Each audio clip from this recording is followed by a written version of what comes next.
오늘의 말씀은 에베소서 6장 1절부터 3절까지의 말씀입니다. 말씀을 함께 봉독하시겠습니다. 자녀들아, 너희 부모를 주 안에서 순종하라. 이것이 옳으니라. 내 아버지와 어머니를 공경하라. 이것이 약속 있는 첫 계명이니 이는 내가 잘되고 땅에서 장수하리라. 아멘. 말씀을 위해서 잠시 기도합니다. 아버지 하나님, 부족한 종이 말씀을 전합니다. 하나님의 성령으로 함께하사 말씀을 잘 전하게 하시고 전파되는 말씀이 저희들의 사랑의 영혼의 양식이 될 수 있도록 축복하옵소서. 예수님 이름으로 기도합나이다. 아멘. 저는 오늘 내 부모님을 공경하라는 주제로 말씀을 전합니다. 우리가 함께 봉독한 에베소 6장 1절 말씀에 자녀들아, 너희 부모를 주 안에서 순종하라. 이것이 옳으니라. 내 아버지와 어머니를 공경하라. 이것이 약속 있는 첫 계명이니 그 약속이 뭘까요? 내가 잘되고 땅에서 장수하리라. 내가 형통하고 수명이 길리라 하는 그 말씀입니다. 오늘 우리가 드리는 예배는 오보의 주를 맞이해서 드리는 예배입니다. 우리는 좀 열난 사람이 있고 아이들이 많지 않지만은 이 동영상으로 또 아가페 복지센터에 가서도 또 말씀을 전하기 때문에 사실 가장 귀한 주일 중에 하나가 어버이 주일이에요. 그것은 하나님께서 어버이를 공경하는 것을 가장 귀한 계명의 첫째처럼 말씀하셨기 때문입니다. 부모 공경은 우리를 창조하신 하나님 아버지의 명령이며 또 오늘 이 말씀 2절에 있는 것처럼 약속 있는 계명입니다. 그리고 나아가 우리에게 주신 만복의 모든 축복의 지름길, 첩경이 됩니다. 또한 부모님을 공경하는 것이 구약의 신명기서에도 말씀드리고 또 신약에 와서도 예수님께서도 이 가장 큰 계명에 대해서 말씀을 합니다.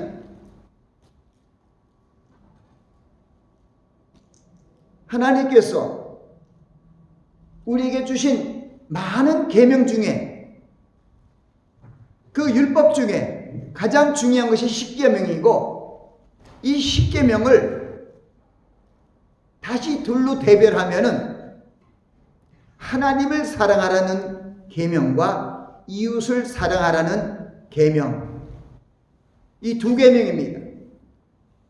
그래서 주 하나님을 내 목숨과 뜻과 힘을 다하여 사랑하라 하는 것이 이것이 첫째 계명이고 둘째는 이것이니 내 이웃을 내 몸과 같이 사랑하라 하신 것이니라고 얘기하고 있습니다.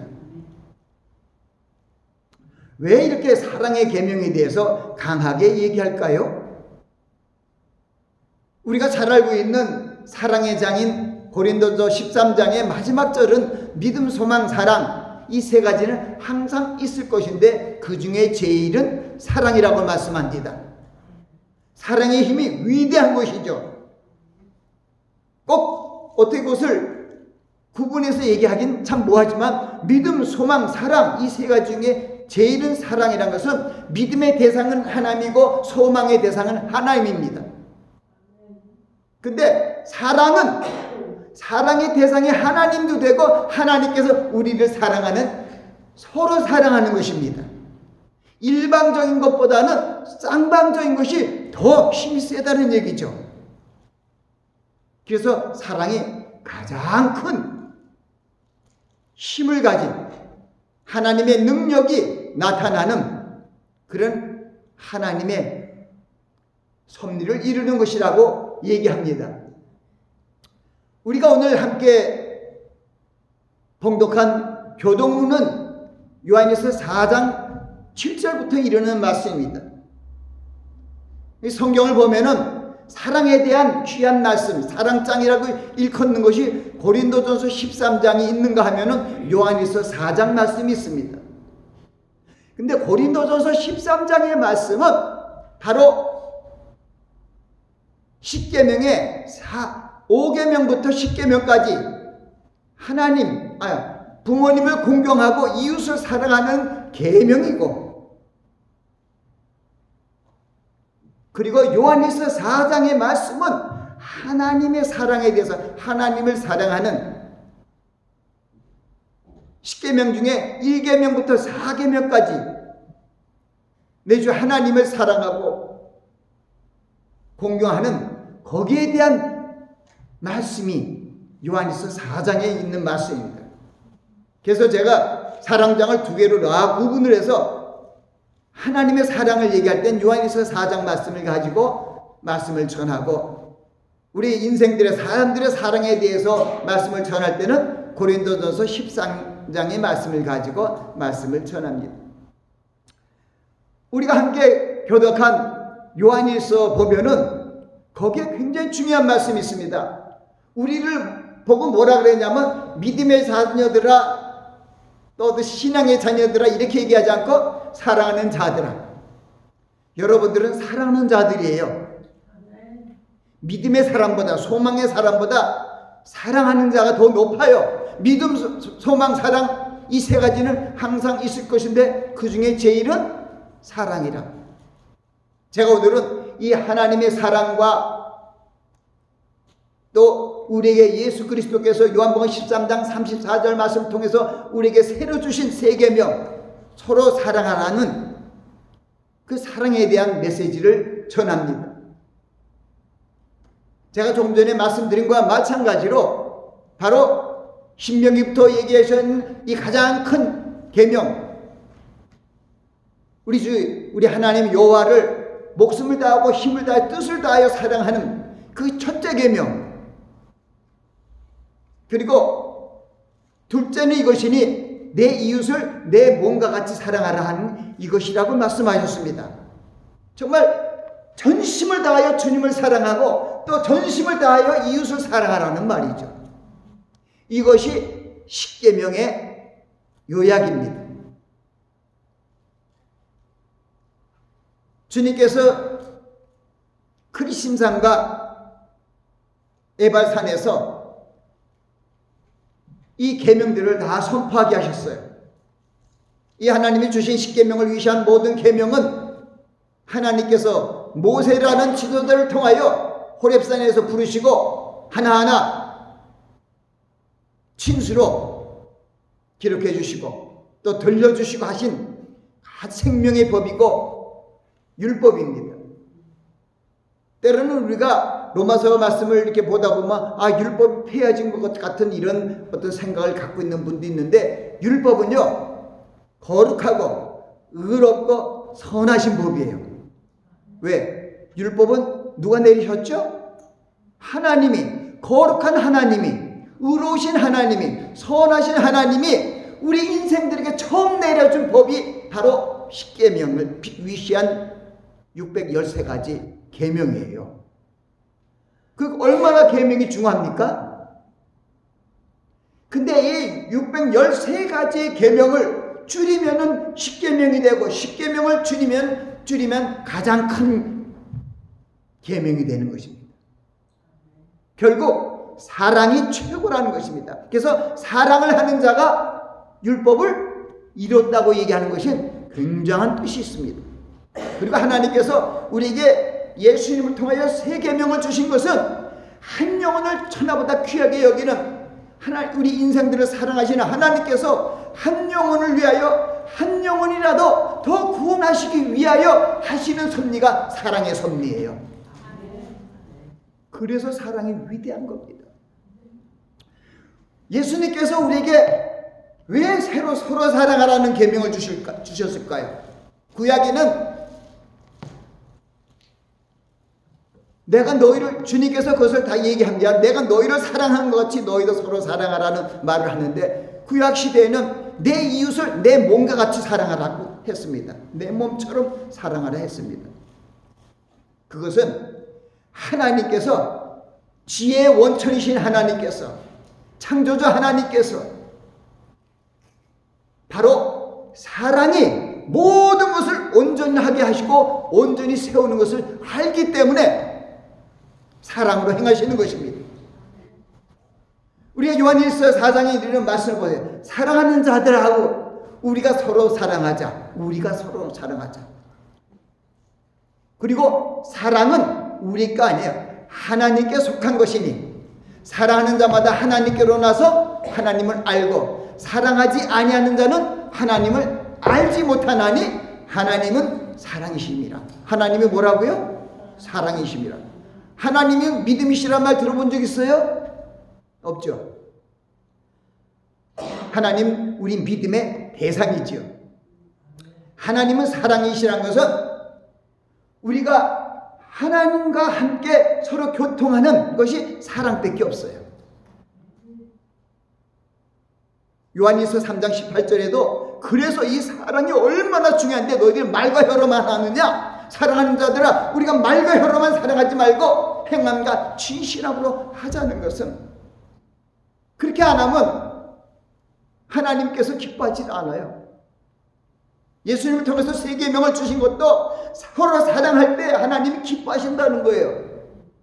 우리 그리스도인들이 서로 사랑할 때 하나님의 능력의 역사가 배가 되고 하나님의 구원의 섭리가 펼쳐진다는 거예요. 그래서 우리에게 사랑의 자녀라 그러고 첫 계명, 너희가 서로 사랑하라는 계명을 주신 것은 하나님이 인생을 구원하시는 구속사를 이루게 하시기 위하여 우리들을 먼저 하나님의 자녀로, 하나님의 전파자로 삼으시고 우리를 통하여 많은 영혼을 구원하시기 위하여 우리에게 서로 사랑하라는 것입니다. 우리가 사랑할 때 거기에 하나님의 능력이 불같이 일어나요.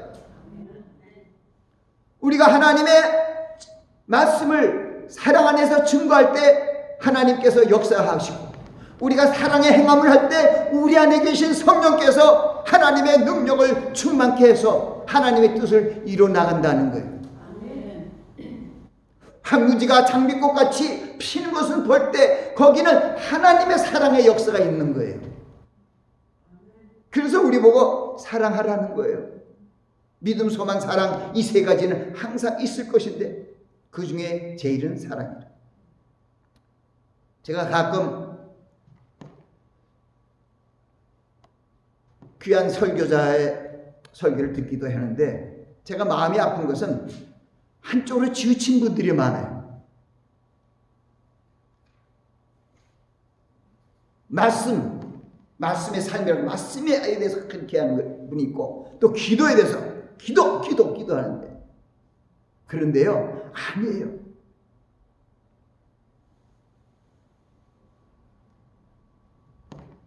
디모데전서 4장 5절에도 오직 하나님의 말씀과 기도로 거룩해짐이라고 그래서 그것은 내가 거룩해지는 거예요. 하나님의 자녀로서 형상을 잇기 위한 거예요. 그건 계명을 지키는 게 아니에요. 전도서 12장 13절에도 내가 이래 결국은 다 들었으니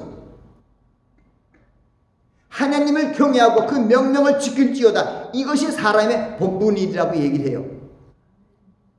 전 내가 골려서 얘기하는 게 아니라 쉽게 확실하게 핵심적인 말씀을 그대로 하나님의 성령의 감동함 안에서 주님을 의뢰하고 제가 말씀을 전하는 거예요. 그뿐만 아니라 여호와를, 하나님을 경외하는 것이 지혜의 근본이라고 얘기를 해요.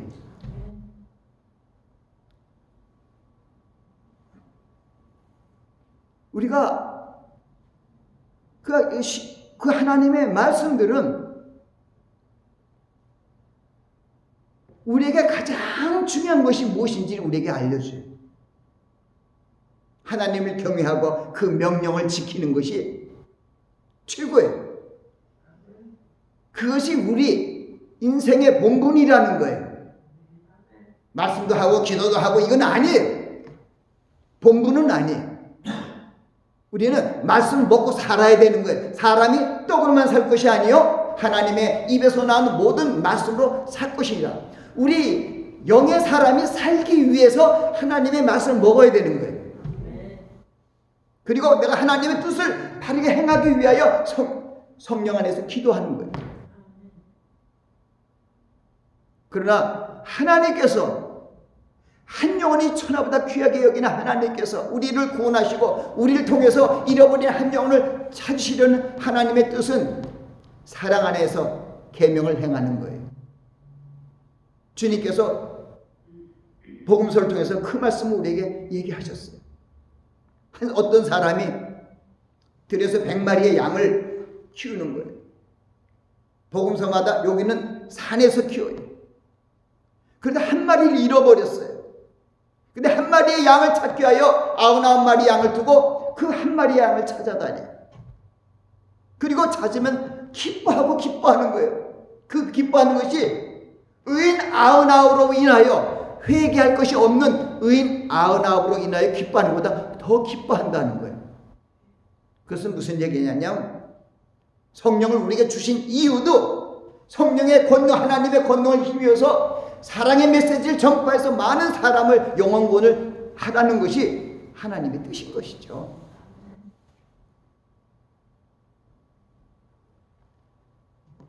자녀들아, 말과 혀로만 하지 말고 행함과 진실함으로 하자는 것은 말씀과 기도만 하지 말고 행하라는 거예요.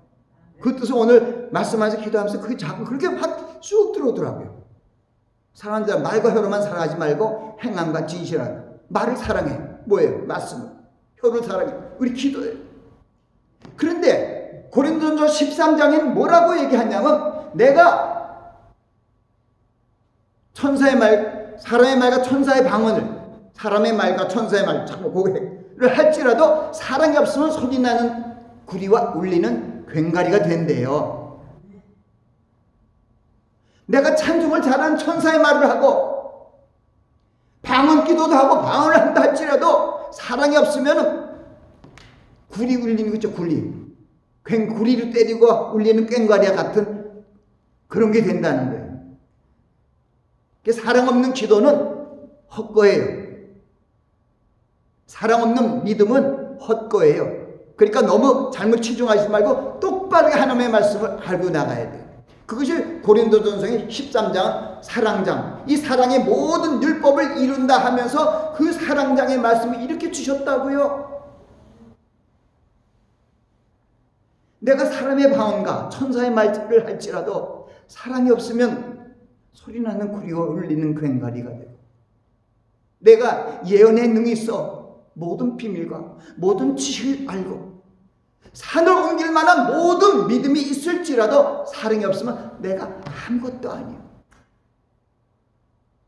내가 산을 기도하면서 이 산을 옮겨 저 산을 옮겨 기도하면 옮겨진대잖아. 그 기도도 필요 없어요.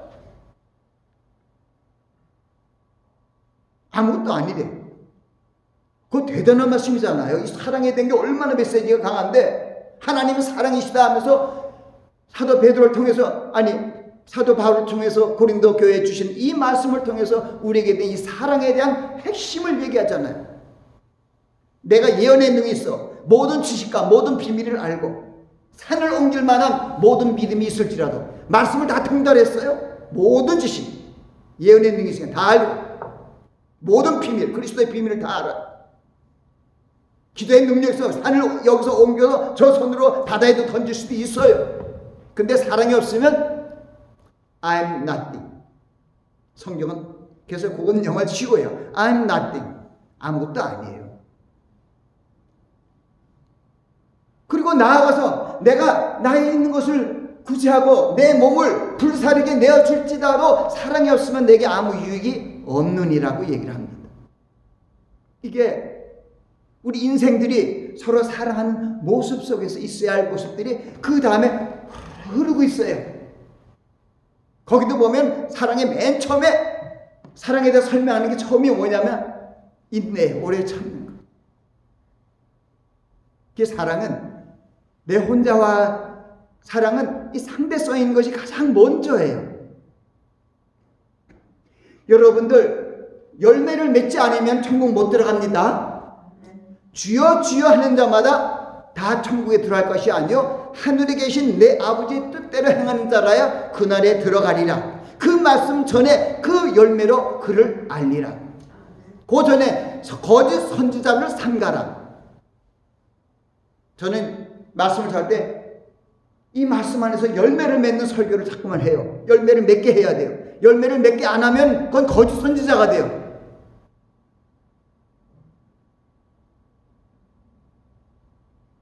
성경은요, 이 사랑의 힘이 얼마나 강한지 사랑 안에서 모든 걸 행할 것을 얘기를 해요.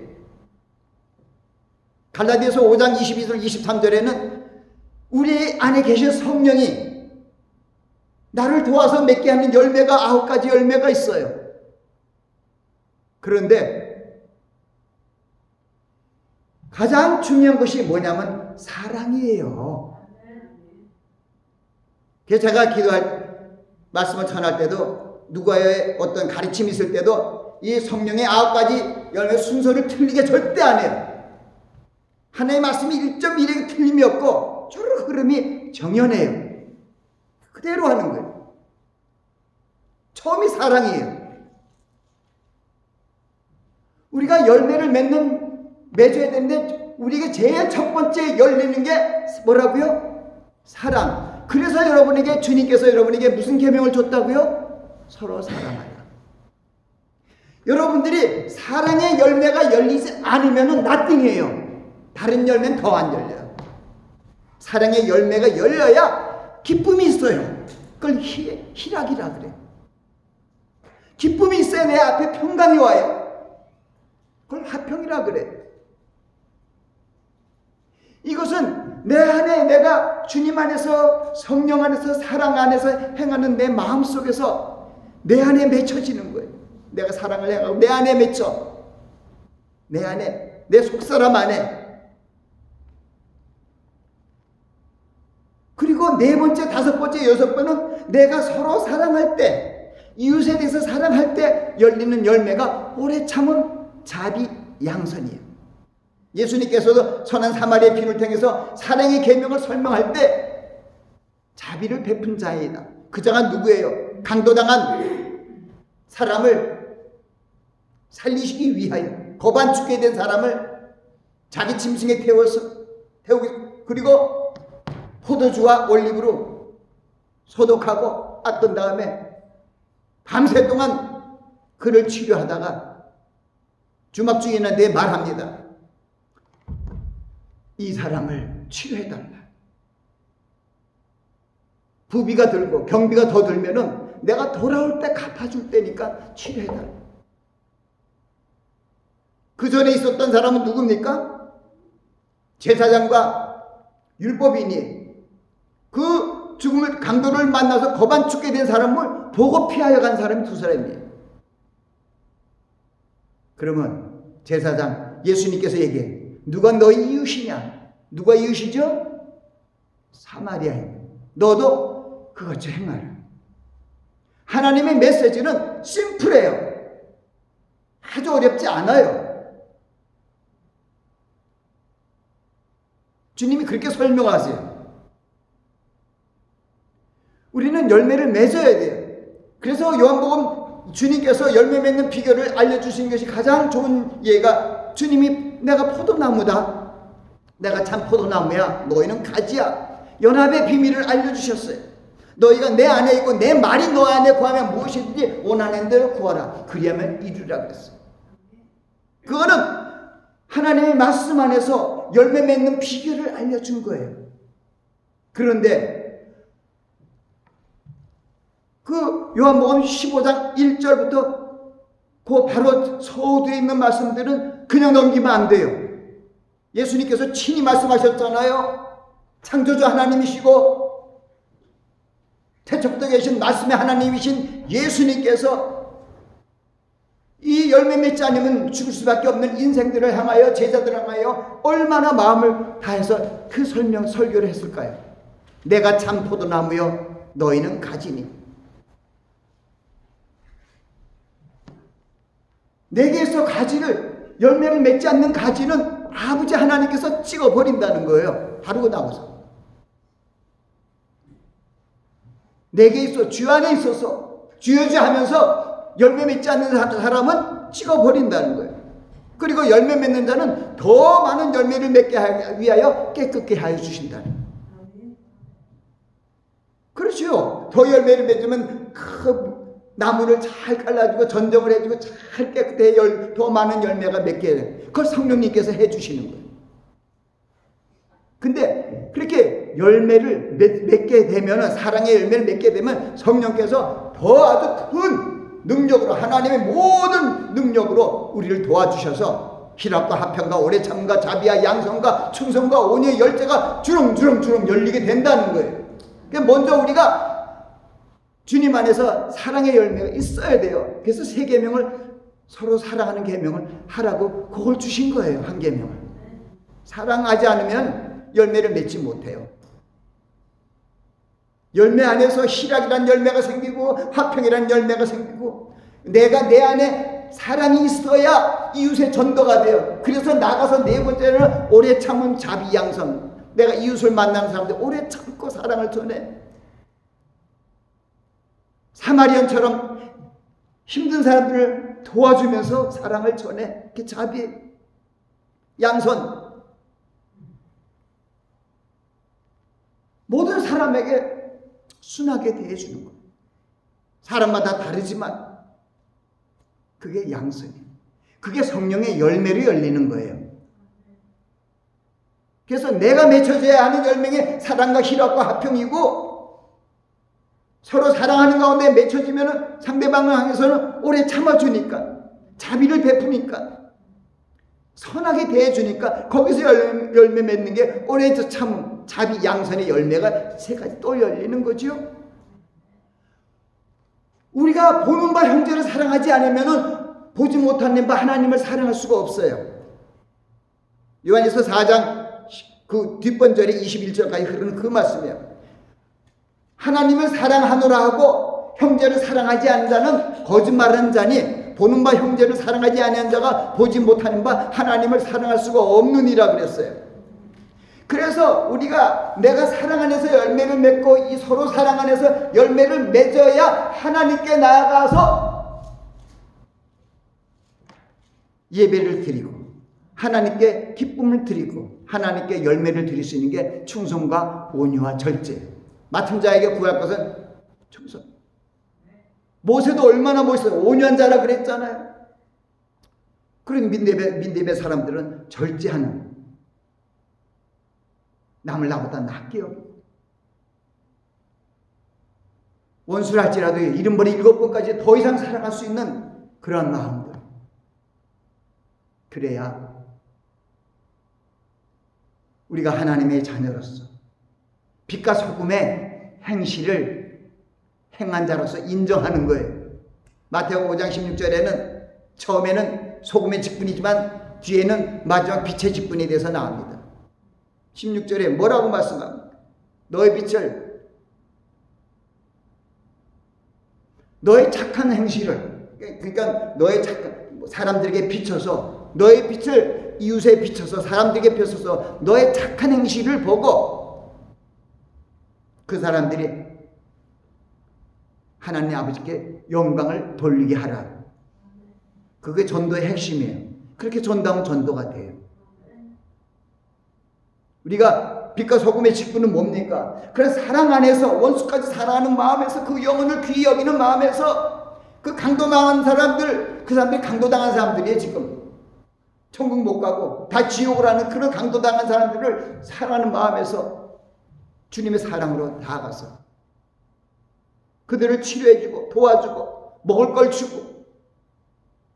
예수님께서 얘기하셨어요. 제자들한테 소자에 대한 말씀을 하시면서 그렇게 한 거예요. 주님을 영접하고 주님에게 잘하는 방법을 얘기하면서 얘기한 거예요. 제자들이 잘 깨닫지 못했죠. 저희가 어디가 주님 앞에 주님을 그렇게 해드렸습니까? 하니까 얘기하는 거예요. 배고픈 자에게 먹은 걸 주고, 목마른 자에게 먹을 걸 주고, 옷 없는 자에게 옷을 주고, 병든 자를 치료해 주고, 감옥에 간 자를 찾아보는 것이 곧 그렇게 소자란 것은 정상적보다 약한 거예요. 그걸 소자라 그래. 그 소자를 돌보는 자, 소자한테 찾아가는 자가 나를 영접하는 자고 나와 만나는 자라는 거예요. 쉽지요? 주님 만나기 쉽습니까? 그렇게 하면 만나요. 주님 만나줘요. 적은 소자에게 한 것이 곧 내게 한 것이라고 주님 말씀하면서 그 말씀 멋있게 마치시잖아요. 어버이날 이제 한국에 보니까 코로나가 풀려서 2년 만에 요양원에 있는 어머니를 만나면서 기뻐하는 것을 봤어요. 참 이번 어버이날은 정말 얼마나 그들 가족에게 기쁨이 되었을까요? 제가 사실은 말씀 안에서 말씀만 이렇게 전하다가 지난 5월 5일은 어린이날이죠. 그 어린이날이 소파 방정환 선생이 제정해갖고 100주년이 되는 100주년 어린이날이었어요. 그래서 가고 있는데 거기 방송 보도에 나오는데 참 감동되는 스토리가 나오기 때문에 그걸 얘기하더라고. 그래서 제가 그걸 이렇게 썼어요.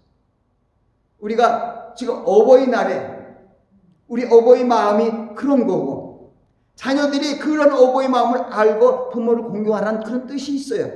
제가 한번 그 내용을 알고 살짝 또 적었어요.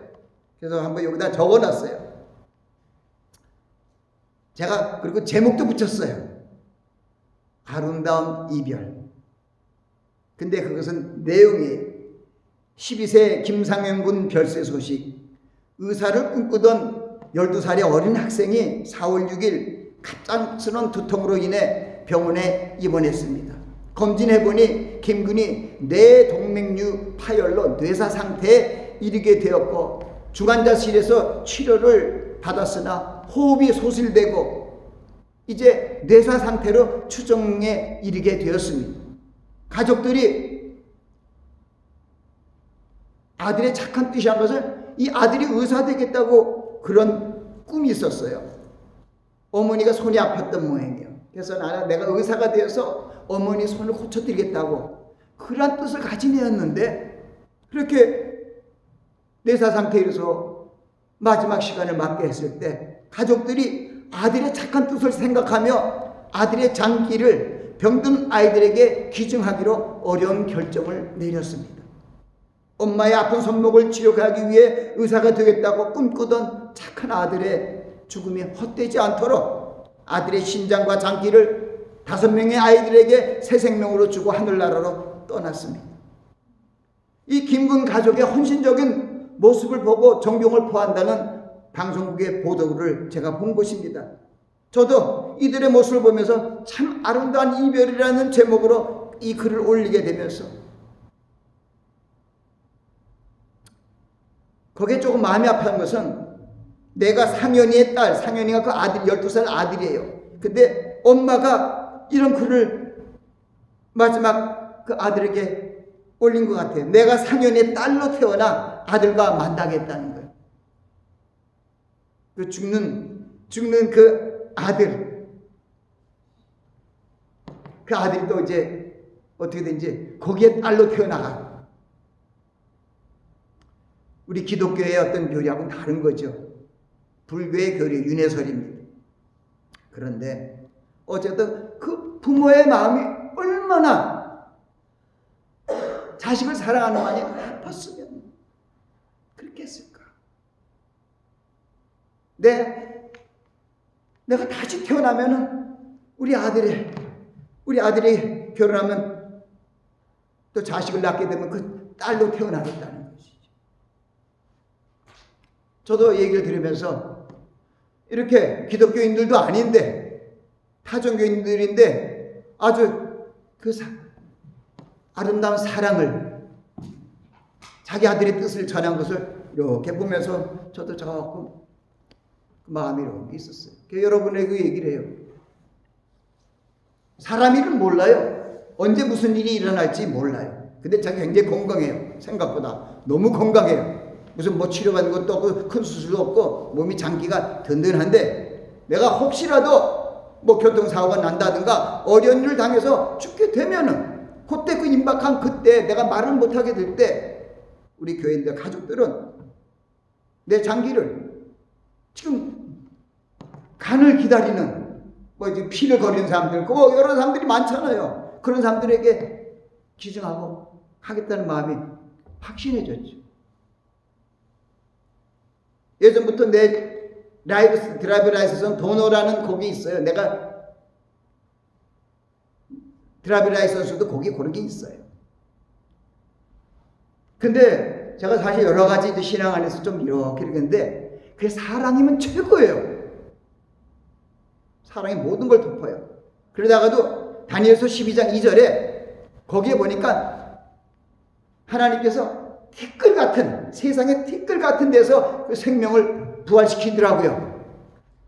뼈가 있어서 뭐 살이 남아있어서 무슨 봉분이 있어서 되는 게 아니라 티끌 속에서 우리를 끌어올리시는 그 성경 구절이 다니엘서 12장 2절에 있더라고요. 또 말씀이 딱 있으니까 얼마나 힘이 나는지. 그래서 그런 결심을 하고 얼마나 하나님께 감사를 드렸는지를 몰라요. 한없이요 말을 하려면 사랑에 대한 메시지 얼마나 깊어요. 말씀을 정리하면서 얘기합니다.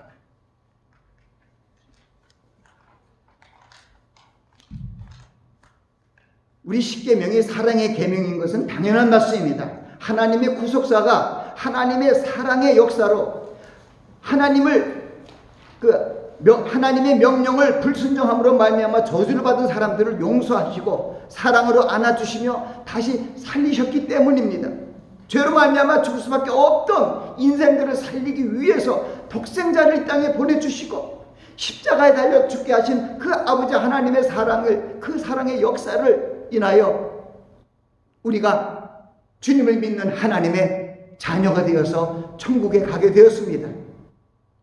이 죄와 사망의 법에서 해방된 그리스도인들에게는 두 부모가 있습니다.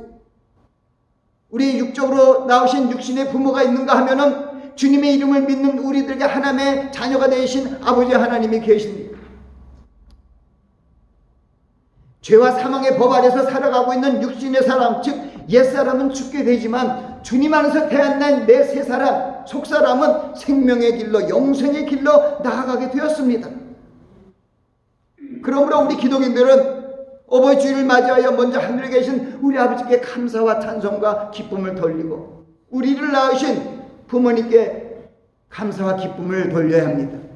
우리에게 보여주신 하나님의 사랑을 큰 사랑이라고 부르는 것은 우리의 죄로 말미암아 지옥으로 갈 수밖에 없는 그 인생들을 살리시기 위하여 독생자를 십자가에 달려 돌아가시고 죽기까지 외면하심으로 말미암아 우리를 영원한 천국으로 인도하시고 주님과 영생토록 화목한 삶을 살게 하셨기 때문입니다. 하나님의 그 크신 사랑으로 새 생명을 얻은 성도들은 하나님의 사랑을 전하는 사랑의 메신저가 되어야 합니다. 주님의 사랑을 본받아 아직 주님을 만나지 못하거나 믿지 않는 사람들을 용서하고 내 몸처럼 사랑하고 헌신하며 도와줘야 합니다. 우리의 사랑을 행함을 통해 이웃을 하나님 아버지 앞으로 인도하여 갈 수 있어야 합니다. 사랑을 일컫는 고린도전서 13장 말씀에 그 사랑의 위대함과 그 능력의 영원성을 아까 말씀드렸습니다. 아무리 아름다운 목소리를 찬송해도 사랑이 없으면 시끄러운 꽹과리 소리 같이 되고 예언에 있어 은사가 있어 하나님의 모든 비밀과 지식을 알고 산 옮길 만한 믿음이 있어도 사랑이 없으면 nothing, 아무것도 아니라는 사실을 잊지 말아야 합니다. 우리가 사랑하는 마음을 갖고 행할 때 하나님의 역사가 일어납니다. 우리 그리스도인들이 서로 사랑의 손길을 펼치는 가운데 하나님의 새로운 역사가 일어납니다. 그래서 우리에게 새 계명을 주신 것입니다. 말로만 효령하지 말고 행함과 진실함으로 사랑을 펼쳐야 합니다. 우리 사랑의 손길이 닿는 곳에 하나님께서 마른 골짜기에 해골이 소생하는 생기의 역사가 일어나게 될 것입니다. 우리가 하나님 아버지를 공경하고 사랑하며 또한 부모를 공경하며 사랑하는 것은 우리를 낳으시고 살게 하신 부모님이시기 때문입니다. 내가 살아있는 이유, 존재 이유 이 자체가 우리가 부모님께 감사를 드리고 사랑하는 이유가 되어야 하는 것입니다. 부모님이 날 입히고 덮히고 큰 집을 주는 것이 아니라는 것입니다. 그러므로 부모님 살아생전에 공경의 효를 다하며 순종하며 사랑하는 자녀들이 되어야 됩니다. 전에 한번 그런 말씀했어요. 효라는 한문을 이렇게 풀이 하면은 아들이 늙은 노인을 업고 있는 글자가 효예요. 그래서 효라는 것이 글자가 그러네요. 노인 있죠. 노인 노자가 있고 밑에 자자가 있잖아요. 그게 효예요. 아들이 노인을 모시고 가는 그 모습이 효라는 거예요. 잠언의 말씀은 너 낳은 아비에게 청종하고 내 늙은 어미를 경히 여기지 말지니라. 내 부모를 즐겁게 하며 너 낳은 어미를 기쁘게 하라고 교훈하십니다. 하나님께서 부모 공경을 약속 있는 첫 계명으로 정하시고 이 계명을 지키는 자들에게 형통의 복과 장수의 복을 주시겠다고 말씀하셨습니다. 가정의 달과 어버이 주일을 맞이하여 하나님 아버지를 사랑하고 부모님을 사랑하는 공경의 효를 잊지 않는 가정들이 되시기를 예수 그리스도의 이름으로 축원합니다. 기도하겠습니다. 아버지 하나님, 올해는 사랑의 달입니다. 어린이날이 있는가 하면 어머니날입니다. 오늘도 어버이 주일로 부모를 공경하라는 메시지를 전했습니다. 우리가 눈에 보이는 부모를 사랑하는 것이 온 율법의 율법을 이루는 것임을 저희들이 깨닫고 부모님께 효도하는 그런 가족들이 되게 하옵소서. 예수님 이름으로 기도합니다. 아멘.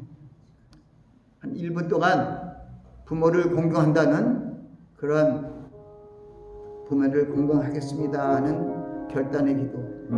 또 나이가 많으시고 부모가 없는 분은 하나님이 부모예요. 우리를 낳으셨어요. 저 영원한 천국의 시민권으로 기도하겠습니다. 아버지 하나님 감사합니다.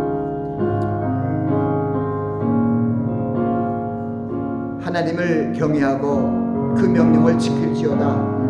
이것이 사람의 본분이라고 말씀하셨고 부모를 경외하는 것이 하나님을 경외하는 것이 온 지혜의 근본이라고 말씀하셨습니다. 믿음의 삶, 소망의 삶 여러 가지 우리 신앙의 삶이 있지만은 우리가 구원받은 그 믿음을 예수 그리스도의 사랑을 본받아 이웃에 전하는 그런 사랑을 행하는 귀한 자들이 되어 성령의 열매를 맺어 아버지 앞에 저 천국을 유업으로 받게 하옵소서. 기도하는 결단하는 심령들 위해 하나님의 사랑의 은혜가 임하게 하옵소서. 감사하고 예수 그리스도의 이름으로 기도하옵나이다.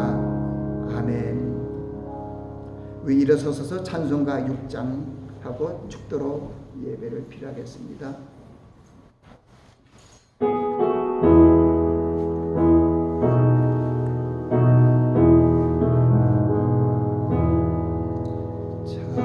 찬양 성부 성자 성령 삼위일체 신께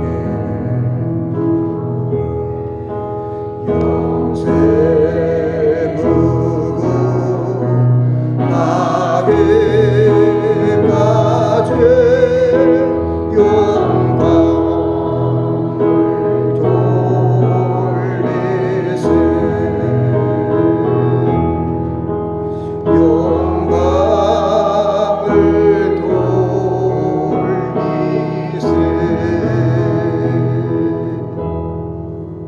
지금은 우리 주 예수 그리스도의 한량없는 은혜와 하나님 아버지의 극진하신 사랑과 성령님의 감화 감동 우리 안에 내주 역사하심 내 부모를 공경하기로, 하나님을 공경하기로 결단하는 머리와 그들의 가정과 교회 위에 지금부터 영원까지 함께 하시기를 예수 그리스도의 이름으로 축원하나이다. 아멘.